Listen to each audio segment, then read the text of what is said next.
Hello everyone! Magandang umaga, magandang tanghali at magandang gabi, Pilipinas. Good morning, good afternoon, good evening, and the whole world. Nakikita niyo ba yung mga flowers? Kakalipat ko lang yan ng mga lagayan niya. Kaya ayan, tingnan ninyo. Ang ganda ng orchids. At saka yan. Actually yan, lumalabas na naman yung mga maliliit niya. O, tingnan nyo. Ayan, pabukas na siya. Unti-unti na siyang pabukas. Ayan, tingnan nyo. Kasi marami pa siyang kasunod. Yan. At saka, meron pa yan dyan sa ito. Tingnan nyo. Ayan o. Yan o, may flowers pa siyang pasunod sa baba. Ayan. Diba? Ang ganda niya. Is a primrose flower. Tapos, ito naman yung orchid. Nilipat ko dito kasi nga medyo maliit yung lagayan. Kaya nilagay ko dyan. Tingnan nyo. O, diba? Ang ganda niya. Ayan. Ang ganda ng flower. Ayan. Binili namin na ng asawa ko. I think is 20 euro, parang ganun. 20 or 15, ganun. Ayan siya. May dalawa siyang, ayan o, yung flower. Ganun. Tapos, meron din ng, ayan, nilipat ko rin siya. Ayan. Ayan. So, puro sila maputi yung paso, yung nilagyan ko. Ito naman yung maliit kasi nga, sobrang liit niya dati itong snake plant. Tapos nilagay ko yan dyan, medyo lumaki na siya. Ayan. Ayun. Tapos, hindi ko alam kung bakit hindi ako makakomment doon sa video ko dyan sa YouTube.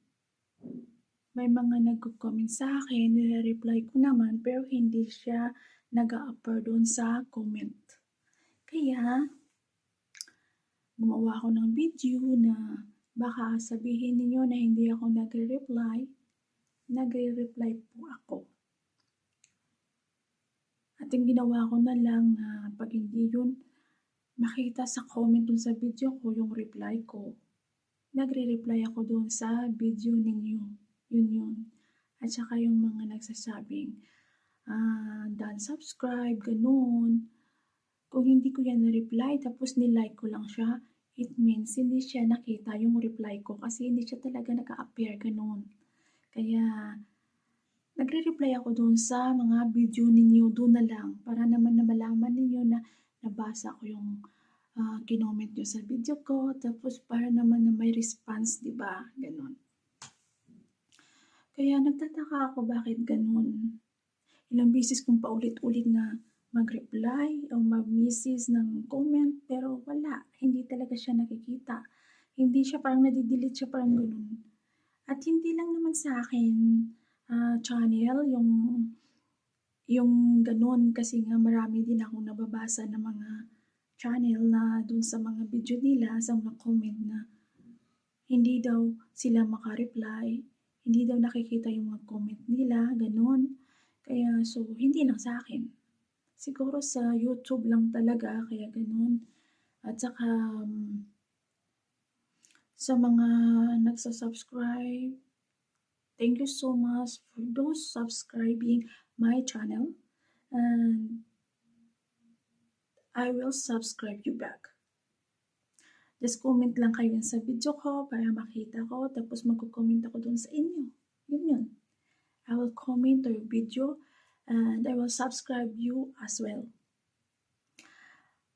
Para naman, di ba, tulungan yung Bagamat 'di ba lahat naman na nagyu-YouTube gustong dumami yung subscriber. Kaya kung nag-subscribe naman yung isa, pakibalik naman 'di ba?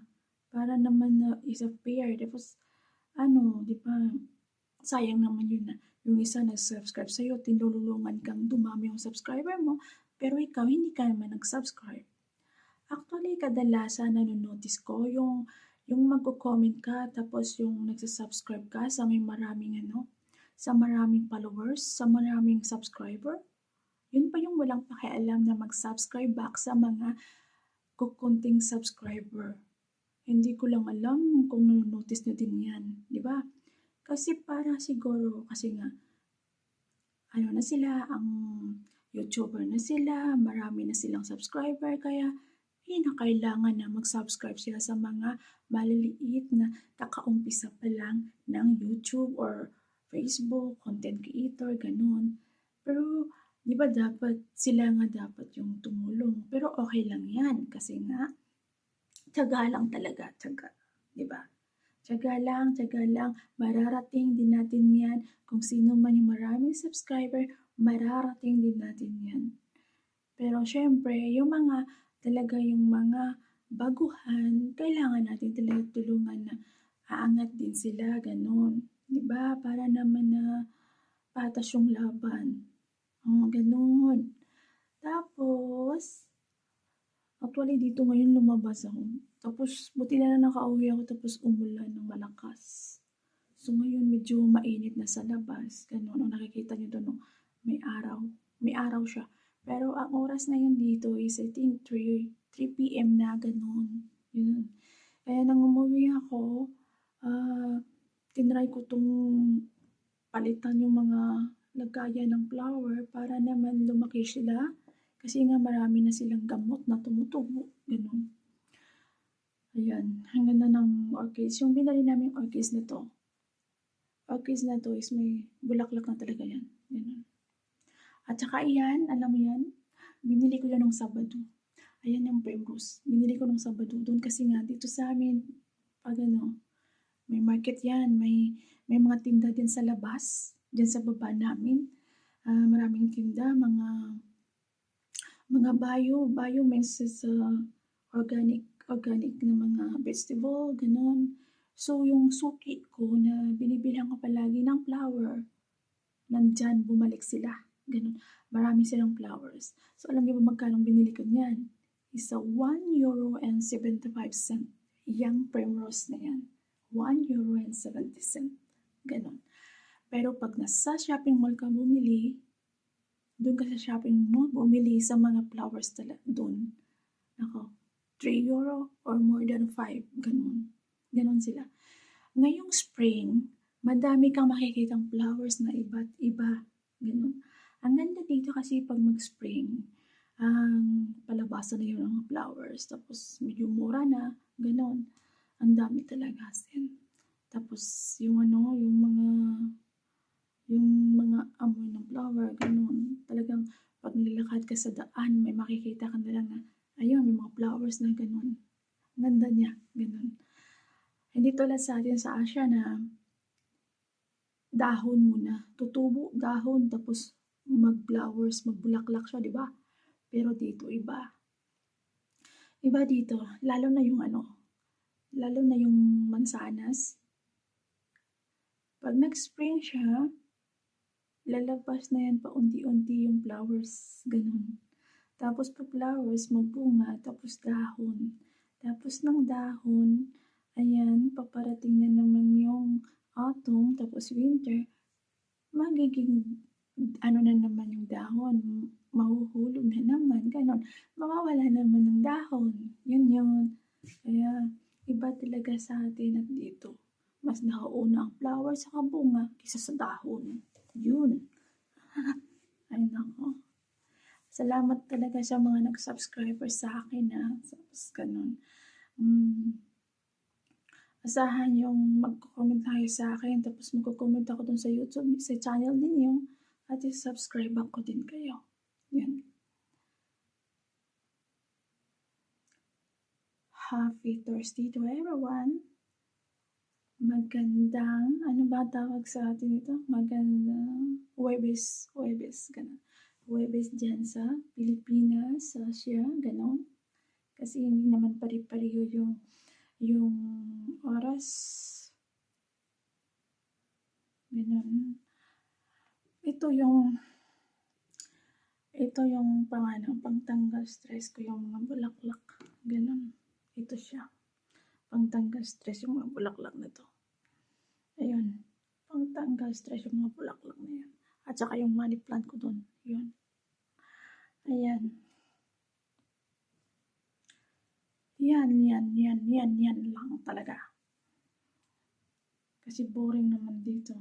Siyempre, walang mga Pilipina. Minsan ka lang makakita ng Pilipina dito sa place ko. Yun. At mahirap yung mga salita, ang salita nila dito. Kaya kailangan matuto ka, ganon. Kasi hindi lahat marunong mag-English. Ganon. At dito sa lugar ko, dito sa nasyon na to, hindi pwede na inihaw video ka, magpa-vlog ka sa labas o magkukuha ka ng photos or whatever na video. Kasi may penalty po yan. Ganon. Kaya magandang mag-video-video sa labas, pero bawal. Bawal kasi, bawal talaga. Yun. Kaya mas mabuti pang gumawa ka na lang ng video mo dun sa bahay mo. Sa loob ng bahay mo. Kasi bahay mo, di ba? Pero pag sa labas, bawal. Lalo yung mga tinda-tinda, bawal yung picture o video, ganun.